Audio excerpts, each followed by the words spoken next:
Emma Watson, born on April 15, 1990, in Paris, France, to British parents, is a renowned English actress, model, and activist who rose to international stardom as a child. She spent her early years in Paris before moving to Oxfordshire, England, after her parents' divorce. From a young age, she showed a passion for performing, taking acting and singing classes and appearing in school plays. At just 9 years old, she auditioned 8 times and landed her first professional acting role as the brilliant, logical, and fiercely loyal witch Hermione Granger in the Harry Potter film series, 2001 to 2011. This debut in Harry Potter and the Philosopher's Stone * launched her into global fame, and she reprised the role across all 8 films, growing up alongside co-stars Daniel Radcliffe and Rupert Grint.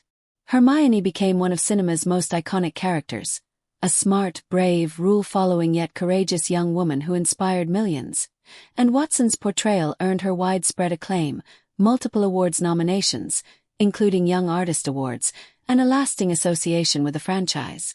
After the series concluded with Harry Potter and the Deathly Hallows Part 2 * 2011, she transitioned to more diverse roles in films like The Perks of Being a Wallflower * 2012, Disney's live-action Beauty and the Beast, 2017, as Belle, and Greta Gerwig's Little Women, 2019, as Meg March.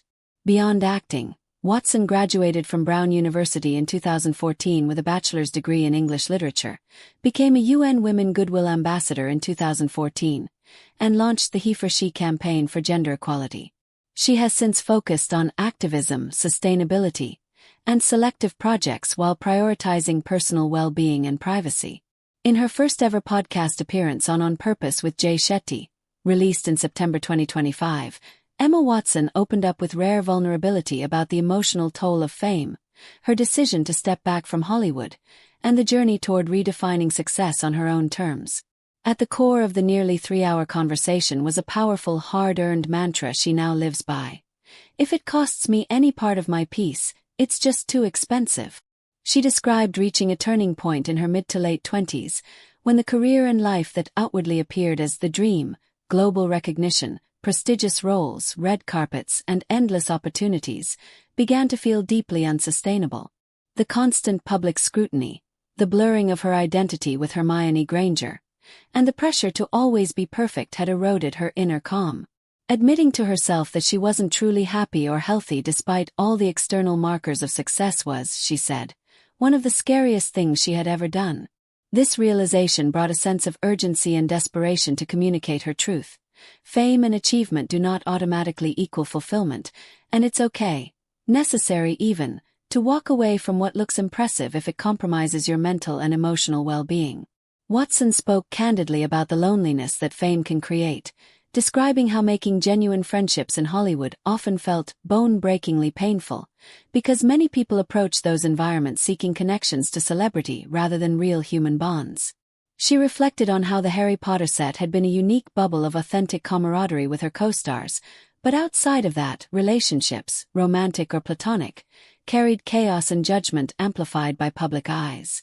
Yet she emphasized kindness as essential, speaking truth gently rather than harshly, embracing vulnerability without fear, and allowing herself to be multifaceted. An actress, activist, student, and private woman, without needing universal approval. One deeply moving segment involved her sharing about writing and performing a one-woman play drawn from her personal experiences. The shift from child star to activist to someone reclaiming her sense of self.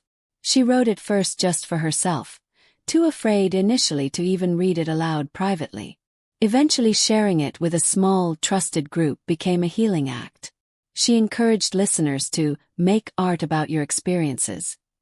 Make beautiful things for people that you love. Just for people that you love. This, she suggested, turns therapy or personal pain into creative expression that doesn't require mass audiences or validation, just intimacy and honesty. Throughout the interview, Watson reflected on how long she had chased external validation. Awards, praise, the approval of strangers, only to find it couldn't fill the void when peace was absent. Success, she now believes, must be redefined personally. Protecting mental health, choosing aligned projects, and giving herself permission to evolve without leaving parts of herself behind.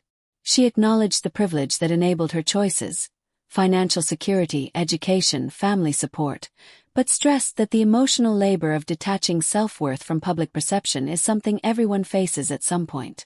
Relationships, she noted, are like a dance, sometimes smooth, sometimes messy, and dating feels chaotic for nearly everyone, yet honesty and care matter more than perfection. Change can be jarring, but it's part of growth. She urged pausing, returning to what truly matters, and taking small steps toward a life of honesty and purpose. By the end, Emma Watson's words carried a quiet lightness, a relief from no longer striving to be everything to everyone. Her story wasn't a polished fairy tale but a real, ongoing journey of protecting peace as a necessity, not a luxury. Anything consistently threatening it, a job, a role, an expectation, or an old definition of success, is simply too expensive to hold on to. In sharing this, she offered listeners a gentle yet firm reminder. You are allowed to evolve, to say no, to prioritize your inner world, and to create a life that feels whole, one authentic choice at a time.